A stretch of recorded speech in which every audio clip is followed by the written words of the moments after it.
What do they want out of them? Citizens United, for one. Let's constrain that. Citizens United, for one. No. What are they spending the money on? What goal, what policy do they want when they get their legislator in power? Like, what do they want? They want a favorable subsidy or a tweak in the regulation or something. So let's stop doing. They want to kill a competitor. Hey, thank you for watching Power to the Pod, where we are committed to an intellectual integrity and a moral honesty. I'm your host, Superior, and once again, thank you for watching. Now, in this video, we're going to discuss in depth, as thorough as possible. I think if I had to put my top 3 reasons on why we don't have a functional government, well, okay, maybe not functional, because it's functioning the way that it was built to function. Within a capitalistic system, it is doing exactly what it's designed to do: cater to the wealthy, the ones who have the means, the connections, and enslave everybody else. And when I say enslave, I'm not talking about like as intense as in slavery, but we're kind of just in a system to where, you know, you live, you work, you die, essentially. And without getting into detail, the number one reason why I feel that we can't, as the majority, the citizens of this United States of the America, is because money, money, M-O-N-E-Y, right? Money in the hands of the wrong people can be devastating. And I'm not specifically talking about rich people. That's a whole nother conversation. I'm talking money, bags of money, loads of money into the hands of politicians, the ones we vote for that supposedly have our best interest at heart. But when they get paid from major corporations to do X, Y, and Z, that can corrupt, that can blur lines, that can skew people's motives, I guess you could say. Now, the video that we're going to watch, Brianna Joy Gray, she's talking to, you know, her colleague, and it actually gets into a really, really pretty good heated debate. And I don't understand why this isn't the number one goal that people need to get taken out of government: money from special interests. But without further ado, let's go ahead and watch this video and let's have this conversation. Now, I'm somewhat nonplussed by the ProPublica story because Thomas has always been transparently indifferent to what most people think of as corruption. In fact, in his jurisprudence, he has worked to protect moneyed interests' influence on the political process by conflating money with our most fundamental right: speech. As Robin writes, rights claims are designed to make it difficult for the government to interfere on our lives. By turning economic activity into a fundamental right of speech, Thomas flips the script, allowing the rich to take over the government. Robin explains that a recent study shows how businesses are increasingly the most important beneficiary of the court's First Amendment rules. Whereas businesses used to win First Amendment cases at a much lower rate than individuals, they now win those cases at roughly the same rate as individuals do.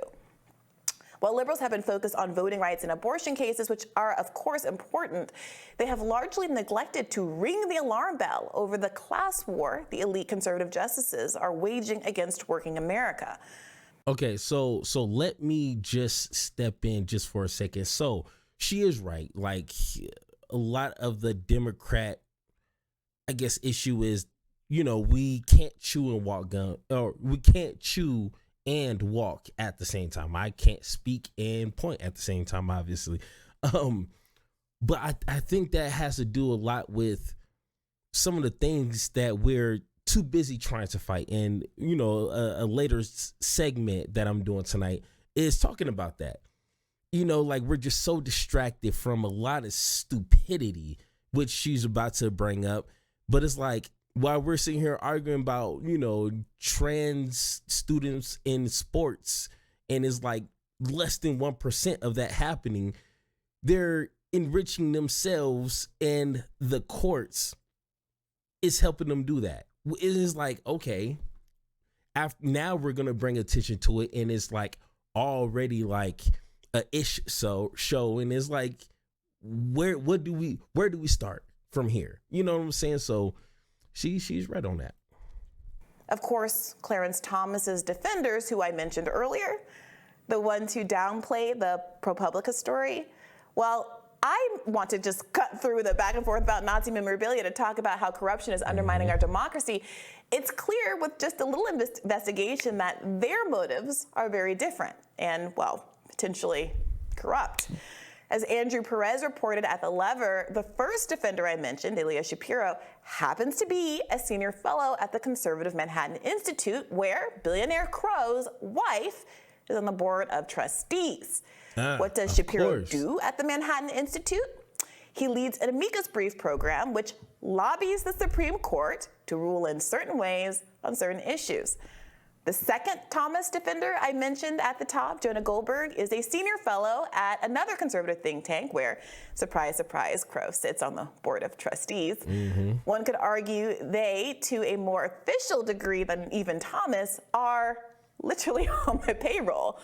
And if you don't think their professional position affects their opinions, or that Thomas's decisions are influenced by his close relationship with a billionaire who gives him millions of dollars in free travel trips, do you think there are many billionaires funding fancy institutes with a goal of lobbying for you to have, say, more protections on the job, higher wages, student debt cancellation, medical debt cancellation, or lower health insurance premiums? I know this is high in the sky, apple pie type of fantasy here, but can you imagine if the uber rich and the extreme wealthy and those with extreme, connections and power was actually fighting for the majority of Americans? Like, can you picture a world like that? That sounds more made up than a Marvel movie. To be honest, like that sounds, I have a better chance of seeing Iron Man flying through the sky fighting Thor before I see, the 1% actually fighting for me. I would hold my breath looking for Iron Man before I hold my breath looking for Jeff Bezos to care about me. Okay, I digress. Is it possible that the very existence of the Manhattan Institute is proof of the concept that money talks? Are you moved at all by the fact that Democratic House Minority Leader Hakeem Jeffries was a guest at Harlan Crow's office complex just a few weeks ago, where Harlan apparently gave him a very warm introduction? Do you get it yet?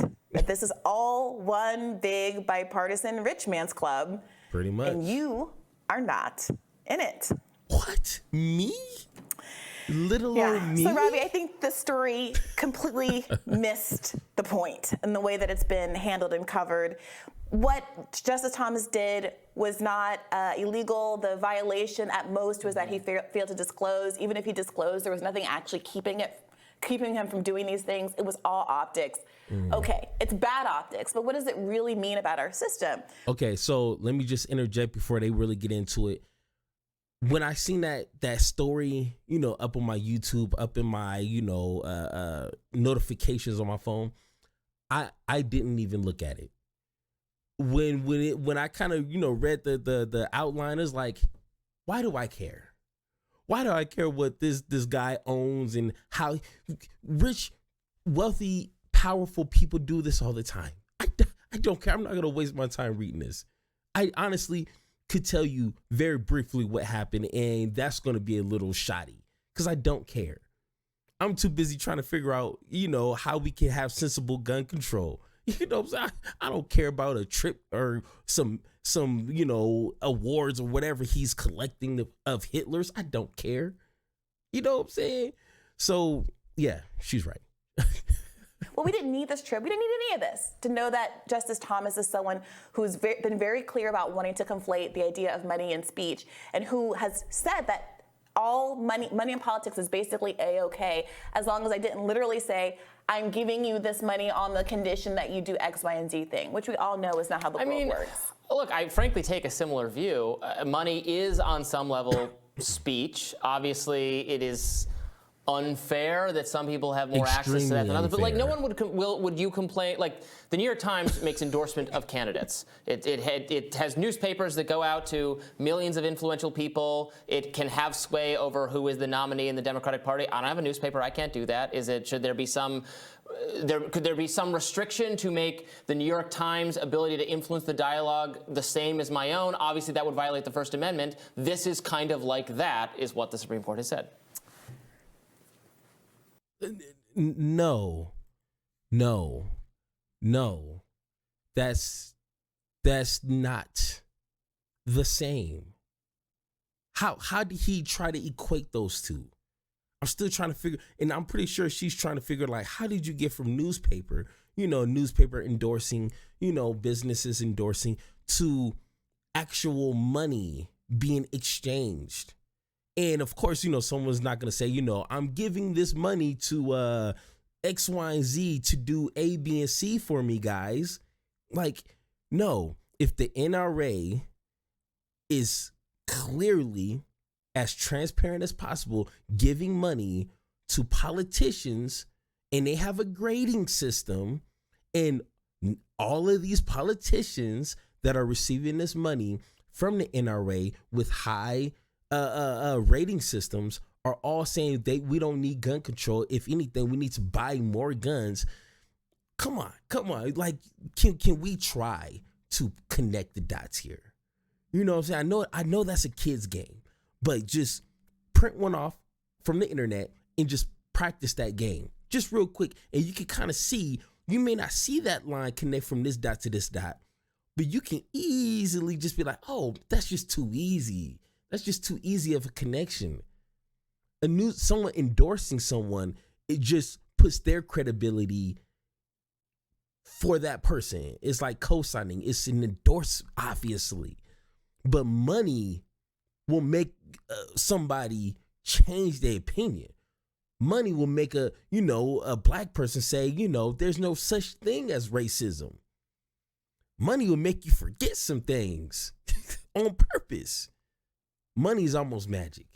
But I don't know what this square is talking about. The influence cannot be made equal. What we can do, we can constrain what the government does and make it less profitable for people to spend their money trying to elect political figures. The agriculture wants to spend millions of dollars on lobbying in order to get, the domestic sugar industry supported with subsidies or something. I would just kill those subsidies. Oh, there you go. They don't have as much reason to spend money. I would kill subsidies to electric car makers and all sorts of things like that. I would murder all subsidies, and then there would be less reason to spend money in politics. There's more money in politics over time because the stakes are higher, because the central federal government doles out more benefits to people That's not why there's more money in politics over time. There's more money in politics over time because our contemporary politicians have worked to undermine the system set up by the Founding Fathers, who are explicitly concerned about the anti-democratic effects of the corporation, who specifically set time limits on corporations and funding limits on the amount of money corporations could fundraise, because they understood that if people were able to amass a certain amount of wealth, that all of their efforts to create something in the way of democracy, where there was a relationship between the power of an individual's vote and their influence in the election, would be completely undermined. Your point about newspapers, I take it. The problem, the potential negative influence of the media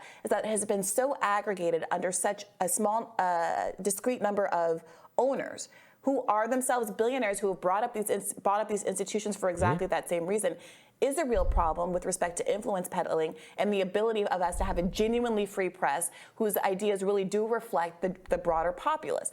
That is an issue.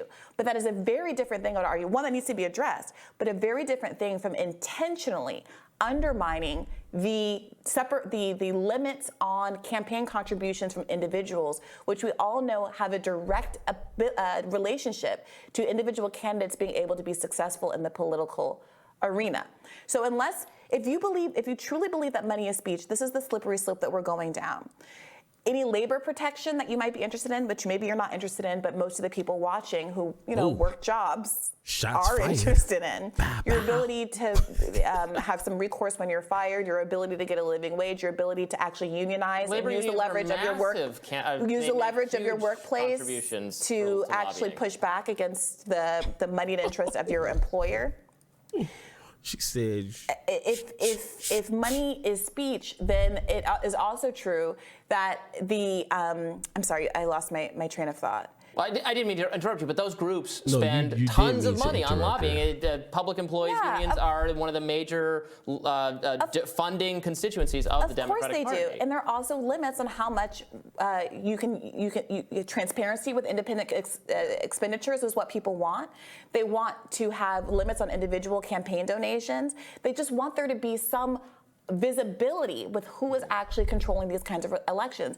And if you're in a position where you say all money is speech, then it is also true that the people who are using money in coercive anti-labor contexts are using that money as speech. It becomes, you're saying that money is as empowered as any but fundamental right. So if you don't have money, what does it mean if your basic Bill of Rights level of rights are conflated with the power of the dollar? That's exactly the opposite of the kind of institution that America was supposed to be upon its founding. Okay, so I think that right there, like I know she said a whole bunch, you know what I'm saying? I know she nothing of this is scripted. So, she top of the dome. I get that. I respect it. But that's probably the most important part she just said. My freedom of speech, what I have to say, dwarfs by millions of giants. I don't even know if that makes sense. Compared to a Jeff Bezos. Because, I might have a fancy YouTube with some good lighting and some good high quality, which I put a lot of time and money into. That means nothing to an Elon Musk. He bought Twitter. Just to prove a point. Come on. He bought Twitter just to troll and just to, make history, essentially. I can't do that. Even though I might be well-intentioned, it is not structured, which we're going to get into real soon. It is not even structured for someone like me to combat someone like Elon Musk. He doesn't even need to talk. His money talks for him, and he could just buy this, buy that, shut me down. You know what I'm saying? He controls the algorithm on Twitter. Like, he may not, with his hands, because I don't think he can even do that himself. But you know what I'm saying? So that's the most important part of this whole entire conversation. Now let's see how quickly downhill this conversation goes. It's very hard to solve the issue that you're laying out here. I'm not saying it's not an issue. The influence is not fair all the way around. But the insiders and the wealthy are actually, even if you make the rules very stringent, are very good at figuring out how to technically game them and still. I mean, the result of McCain-Feingold was to set up the PAC system, right? Came as a result of that. There's then a new system in place where it's even more entrenched by the powerful people to find out how to spend money, et cetera. You're right. Which is why we're talking about this. Right. So I'm saying instead of, I'm saying ultimately, don't worry about that so much, and just the thing they're trying to get the government to do, let's have that influence and power be less. Wait a minute, Robbie. Maybe we don't give the government the power to unilaterally destroy Twitter. There's no government here. This isn't the government. That's the thing they're trying to achieve by the lobbying. Robbie, this is literally, you just described a horrible problem that most Americans agree is a problem. This is literally definitionally corruption. It's definitionally corporate corruption. You're saying it's tough to solve it, that the government has done a poor job resolving it. They haven't tried. They've actually been working overtime to undo a lot of the protections that we've had. And the Supreme Court has been at the core of that. And the fact that it's easy to evade is exactly what this story is and why people are upset about it. Because it shows how, with impunity, a Supreme Court justice who is at least supposed to give the impression that he's making decisions based on law and precedent. I mean, he is. He just has a very different view of the law than you do or than I do. Is willing to thumb his nose at even the optics of his own independence by spending so much time and taking so much money and resources from someone who has a direct conflict of interest with most Americans and who has cases that are of interest to him regularly appearing before the court, even if he personally isn't a litigant. Now, how crazy is that? You know what I'm saying? I'm not even that old. I'm only 36. You know what I'm saying? So can you imagine a time where some politicians would actually try to pretend that they're not getting paid from these big corporations, like Brianna said, that literally have opposing interests than the majority of Americans? Hence the NRA. I've never seen Americans unite when it comes to gun control. Republicans, gun owners, Democrats, progressives, everybody in the middle agreed that it at the very basics, more extensive background checks. That's extremely basic. How come that hasn't happened? Why do you think that hasn't happened yet? Don't worry, I'll wait. I'm not going to wait. I was joking. Because of money in the pockets of these politicians that don't want to pull the trigger. All they have to do is say yay or ye or yes, whatever they say when they're voting for whatever. That's how simple it is. But of course, we already know why that's not going to happen. Duh. Like, come on now. That's simple. That is exactly the problem, that this kind of soft corruption has become easy, and it is a substitute, or not even a substitute, it is done in tandem with the harder types of corruption, the more concrete types of corruption, which have become easier and easier because of the jurisprudence of people like Clarence Thomas. So if you think that it's fine that money is speech, if you think that it's fine for a billionaire to be able to buy his way into an election like Michael Bloomberg, if you think it's fine that per that study that I keep bringing up, the Princeton study from 2014, that there is a zero connection between the actual will of the people and what actually gets legislated in Congress, and a very strong connection between the interest of moneyed people and billionaires and what gets legislated in Congress, then fine. This is all fine, and it is a free country, and you're allowed to take that position. Could not get Michael Bloomberg over the finish line. Hillary Clinton spent more money than Trump. There's a little bit of fatalism that takes hold. Well, no. We'll never have enough money, so or then the other guy will always lose. This isn't fatalism. This is a report. At the end of the day, people vote.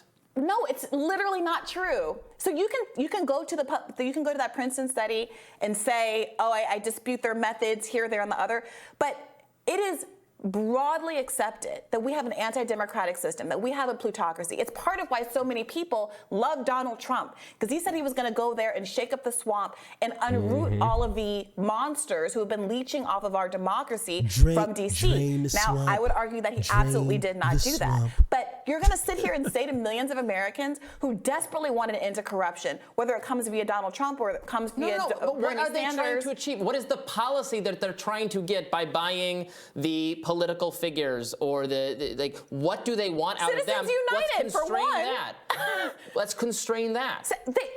Citizens United, for one. No. What are they spending the money on? What policy do they want when they get their legislator in power? Like, what do they want? They want a favorable subsidy or a tweak in the regulation or something. So let's stop doing. They want to kill a competitor. That's why they're trying to make the political figures favorable, so they can get some policy out of the government that will be more beneficial than the amount of money they spent to elect the person. And I'm saying concentrate there instead of trying to put little limits on, they have to spend it this way or on this day or in this way. Concentrate on the policy at the end of the day. Okay. This is a waste of time.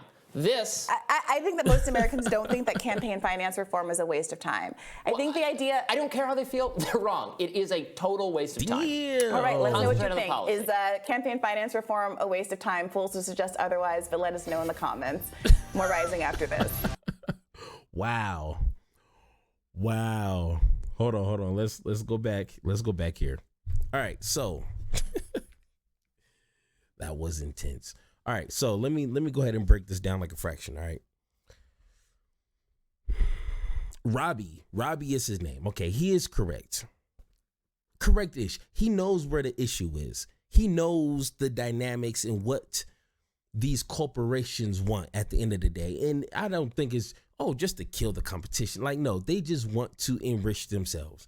They honestly, enriching themselves is adjacent to them killing companies and taking over, and which I don't know how that works under a capital system, but to each his own, I guess. 9 times out of 10, what corporations want to enrich themselves or to beat the competition, 9 times out of 10 is not in the favor of the majority of people. Because if you know anything about capitalism, in the basic way that I can phrase this, okay? Because I'm not trying to make this video about that, because trust me, that's coming soon. CEOs, the people at the top, their number one goal is to make money. They don't care about you. They don't care about me. They don't care about the environment. They don't care about communities. They just care about profits. They care about their board meetings. They care about their numbers, their stocks, their stockholders. That's it. Their third beach home. They don't care about you. So whatever they need to do in the workplace or however they're making their money, they're going to get it done. And if they need to pay Governor X amount of X money, they're going to do it to get what they want. And 9 times out of 10, these companies, big pharma, education, anything. I'm trying to think of something that's not, like, I don't know, socks, I guess. I don't know. But these corporations that we have to deal with on a day-to-day basis in some way, shape, or form, they are not paying these politicians to better our everyday living. It's only making it worse for us because, once again, gun control, we're crying from the rooftops. Hey, can we get something done? And everybody who's in a position of power, who's getting it, who's getting that bag, who's cutting that check, is just. Do you hear someone talking? I don't know. I could have swore I heard kids crying. I heard kids dying, but I just don't see it. That's exactly what's happening. But until we just take the money out. I don't care about tweaking this and term this and limit this. Like, no, it gets all messy, it gets all confusing. Take it out. Not one damn dollar should be given to a politician that's coming from a corporation, and put extreme limits per person. You shouldn't be balling out of control trying to run for president. No, that's a whole nother conversation. But once again, if I'm wrong, if you look at me in my 4 eyes and you think I'm incorrect about anything, be respectful first, and let's have that conversation. Thank you for listening, and don't forget to join the conversation by subscribing. Make sure to tune in next time, and like always, power to you, power to me, power to the people, power to the pod.